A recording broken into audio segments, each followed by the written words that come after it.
hello, welcome or welcome back. If you are new and this is your first time clicking over to my channel, welcome, hello. I am Lucy, I'm a mum to 4 and I am a qualified primary school teacher. Now last week I shared a video on this channel with what our routine would look like for homeschooling should the schools have to shut because of coronavirus. The day I put that video up, the school closures were announced and I was really touched by the feedback I had and people saying that it was helpful. If you haven't already seen that video, I will pop a link to it in the description so that you can click across and have a look.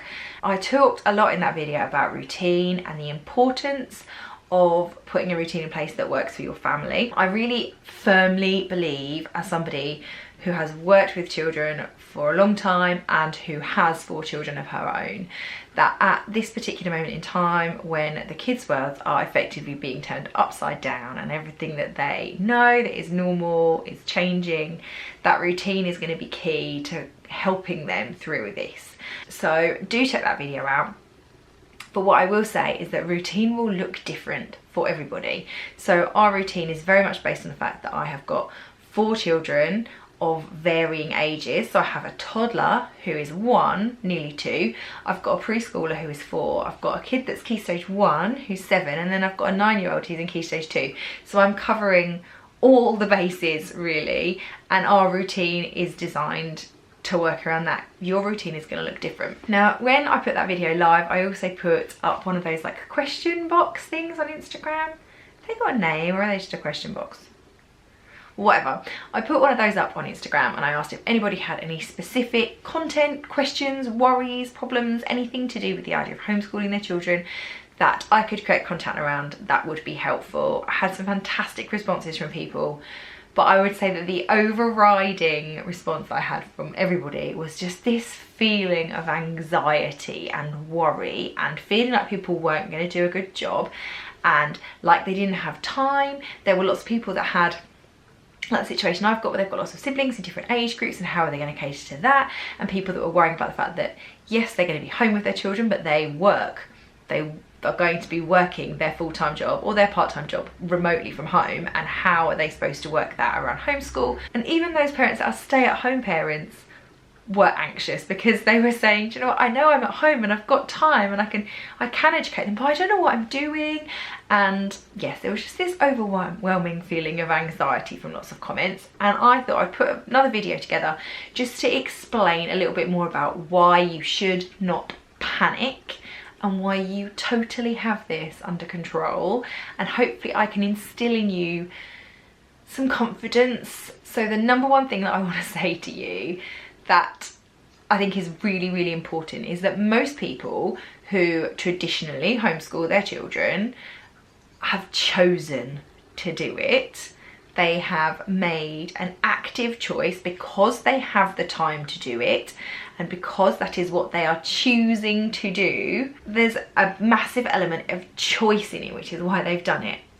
We have not had the luxury of choice. We have all had this thrust upon us. We also have lost the luxury of chance to prepare. So people that would conventionally homeschool their children, you would have made an active choice. You would take the time to research what you were going to do.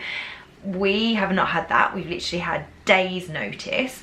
And the other thing is that people that homeschool on a day-to-day regular basis can access homeschool groups and clubs and activities. They can go out to science groups and art groups and forest schools and all these outside agency type groups that can help them to support their children's education. We can be doing all this from the comfort of our own homes. So it is different to normal homeschooling, and it is unique to normal homeschooling in that our children are going to be picking up on the slightly stressful situation. There is an additional element to homeschooling for us right now in that we are stuck in our own homes, aren't we? We need to cut ourselves a massive amount of slack, and our children a massive amount of slack, because this is not normal and is not every day. But this will become a new normal and we can cope with this, and I genuinely think, as I've already said, that routine is going to help to make it feel normal a lot quicker. Let me point out right here, right from the start, if you are working from home full time, it is going to be impossible to homeschool your children at the same time. There, I said it. You don't need to feel bad about this. It is okay. Right now, we are inevitably, on top of all the health implications and things that are going on at the moment, heading into what is going to be an arguably uneasy financial period. There are lots of people worrying about their jobs, worrying about their finances, worrying about what's going to happen going forward. Right now, your job is important. Arguably more important than educating your children, because their education can be caught up at a later date, but you need to keep a roof above their heads at the end of the day. So let's let go of the guilt. If you are working from home, it's okay for their homeschool routine to look like get up, have breakfast, watch Netflix, have a snack, go play in the garden, come in and play on a computer console, have some lunch, do a bit of colouring. This is fine. If you need to get your work done, you need to get your work done. That has to be a priority. That's fine. And do not feel guilty about that. Having said that, there are things that you can do. And I have a sneaking suspicion I'm going to keep banging on about this during this video, but I want you to focus on the idea of activities, not teaching. You don't need to teach your children. That is not your job. However, you can provide them with activities that are educational, that will keep them entertained, will let you do some work, and will hopefully keep everything ticking over so that you can have a slightly calmer type environment in this slightly crazy time. On the topic of activities, I firmly believe that right now social media is going to come into its own. It already is. There are day after day people, experts in various different fields coming out offering online classes, Facebook Lives, Instagram Lives, YouTube videos, things that you can show to your children from an expert teacher that are going to paper those gaps, those things that you're worrying about, and are going to fill an element of time during your day, and they're going to give you an educational activity that you don't have to teach. It's that activities over teaching thing again. Social media, I think, in the coming weeks / months is going to also be a lifeline for us, because at a time when we are not going to be able to be physically sociable, I feel like being able to reach out to the people in your phone is going to become something of a lifeline. So lean on these people that are offering classes, workshops. There is also an absolute wealth of stuff that was online that predated any of this going on. There were already stories that you can watch on YouTube, that you can obviously listen to audiobooks. There are umpteen yoga, dance type videos that you can put your children in front of on YouTube. There are lots of things out there already. There are also tons and tons of apps. I'm absolutely positive that most schools will have sent home some links to apps that children can use. There is an absolute wealth of stuff in social media that you can tap into that you don't physically need to teach. But if that is not making you feel better already, I'm going to break down the maths of school for you a bit. So, kids attend school 9 till 3, 5 days a week. That comes to 30 hours. And if you are working a full-time job from your home right now, the idea of trying to find 30 extra hours in your week is probably terrifying, but we're going to break this down. So, we start off with 30 hours, but we can take an hour off of that every single day of the week for where they have like their lunch and their playtime. So that's 25 hours of classroom-based time a week. So, okay, we've already made that feel a little bit more manageable. If you can put your children out in the garden to run around, take them out for a walk while we're still allowed to, put them in front of one of those dance, PE, yoga type videos. If you do that for an hour every single day, not only are you ticking off 5 hours worth of PE and taking 5 hours off of your 30 hours that you started with to begin with, so that you're now down to 20, but you're also giving your kids a really healthy, active lifestyle, which is really, really important. Most schools will argue that the most important thing you can do at home with your children is read. We should all be aiming to read with our children 20 to 30 minutes every day. So let's say that we're reading with our children 30 minutes every single day. we've knocked another 3.5 hours off of their educational time in a week. So we're suddenly looking a lot more manageable because we're now at 16.5 hours to fill. Now, if you work a full-time job and you have got to work Monday to Friday and you've got to be accessible for work from 9 until 5 or 8 until 6 or whatever, if you've got down to this point and you've got 16.5 hours, you can fit that into a weekend. You can chop 16-ish hours up into little slots of an evening after you finished work. I hope this is making you realise that this is much more manageable than you think it is. Let me break this down even more. If you can convince your children to do an hour or so-ish of maths and an hour or so-ish of English each day, you're gonna chop off another 5 for maths, another 5 for English. Let's be clear, I know these are probably the things that make people the most anxious, but there are tons of workbooks out there that you can just buy, that you can sit them down with, that will have the answers in the back if you get stuck and you're not sure how to do it yourself.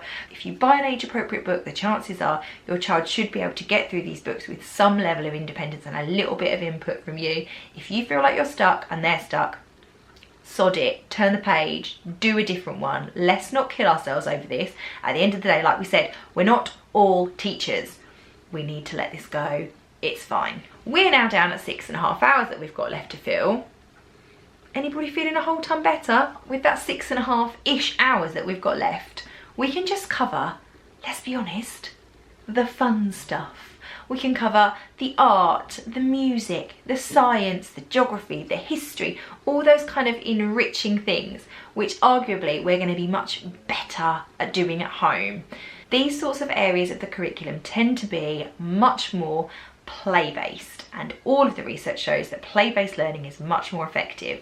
It gives children context to their learning. They understand the reasons why they are learning these things, and you are going to be far better set up to do these sorts of things at home with 1, 2, 3, 4 children than they are to do these at school, where it's much harder to provide really hands-on context type activities because you've got too many children all in a classroom at once. So with this 6.5 hours that you've got left, you can cover things like investigations, you can cover art projects and kind of set them up doing something. You can do challenges. There are all sorts of different challenges that are available that people are sharing online, that kind of projecty type challenges, or like construction with Lego, or arty with like this rainbow challenge, or people are sharing things in their windows.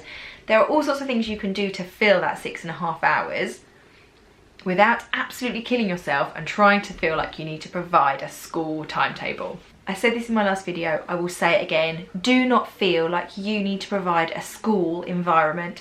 That is what we send our children to school for. What we're doing right now is not school, and it doesn't need to be. It needs to be something different. It needs to be something that works with you, that works with your children, with your timings and what is going to work in your individual situation that you have at home. So something that I would say is that don't overdo it. I'm seeing an awful lot of timetables and plans online that are full of very school type timetables where I genuinely feel like the parents are going to burn themselves out and the kids are going to hate their parents because it's too much pressure and too much structure. Obviously, this is just my opinion. There will be some children that really appreciate absolutely tons and tons of stuff going on and lots of learning and lots of activities all day long. But I genuinely think that that is not going to be sustainable, and at the end of the day, these are our kids in a very unique situation, what is arguably quite a scary situation, in their own homes, not at school.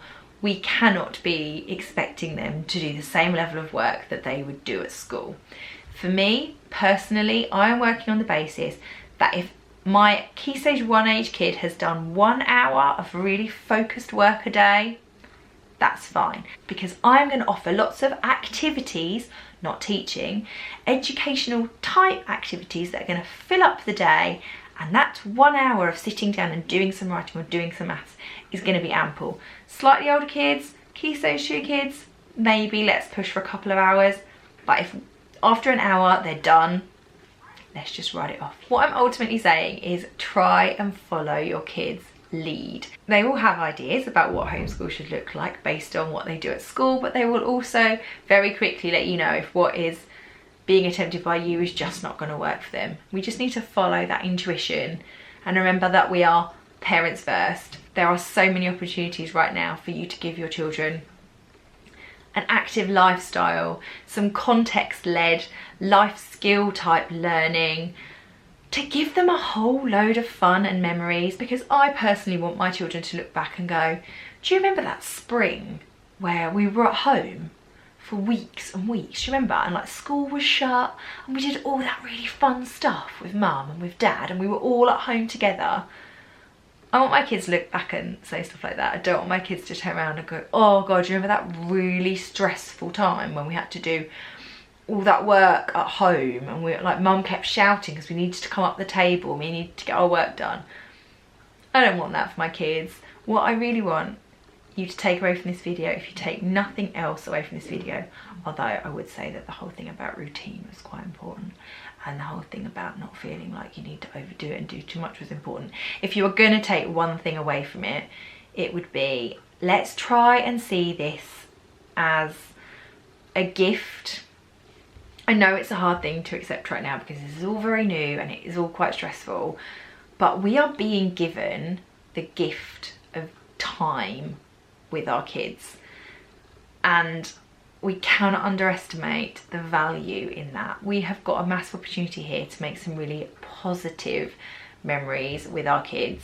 I'm going to leave it there because you've probably got some prep to get back to, haven't you? Or some sort of planning. But hopefully now I might have lightened your load and realised that you can probably get away with doing a little bit less than you thought. Thank you so much for taking the time to come and spend a bit of time with me today. I hope this has been helpful. Have a lovely day, whatever it is that you're doing. Enjoy this time with your kids, and I will see you for another video really soon. I think I'm going to try and film a day in the life of how our homeschooling's going. So if you want to see how our routine is working for us, make sure you subscribe so you don't miss that. Bye.